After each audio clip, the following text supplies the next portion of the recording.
歡迎收睇翻我哋嘅下半集。而家神煞用大技，然之後道士跟住佢用大技，OK， 最終道士逃走咗。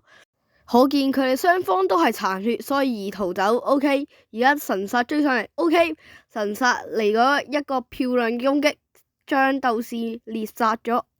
跟住嚟到我哋嘅最後一輪，然之後就會去到下一隻角色。咁可見神煞嚟咗，OK， 佢哋兩個開始咗大戰。雙方開啟咗極限威能，OK， 最終係神煞贏咗呢場嘅比賽。輪到下一場嘅比賽，我哋就會用愛嚟。咁我哋而家開始，雙方都好謹慎咁樣匿喺個草叢裏面，唔好俾對方發現自己。鬥士感覺到對面開咗武裝，OK， 佢直接開武裝追反客為主。雙方開啟咗攻擊，OK， 一連串嘅攻擊。神煞見到自己殘血就逃離咗。鬥士用試探式嘅攻擊，OK， 引出咗神煞，OK， 佢哋經過一串嘅攻擊，OK， 神煞就離開咗。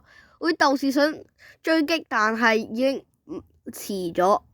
睇嚟神煞係想用第二個方法去到試探。鬥士喺度守株待兔。神煞開啟咗攻擊，鬥士嚟唔切反應，立刻反擊，OK， 原來係鬥士勝出咗。嚟到我哋嘅下一輪，今鋪究竟係鬥士定係神煞贏呢？神煞已出現，鬥士開啟咗攻，鬥士成功避開咗，鬥士使用咗最後一擊。睇嚟呢場刺客之戰係鬥士勝出噶。大家睇到嚟呢度點個 like 啦！獲勝者就係我掃班人。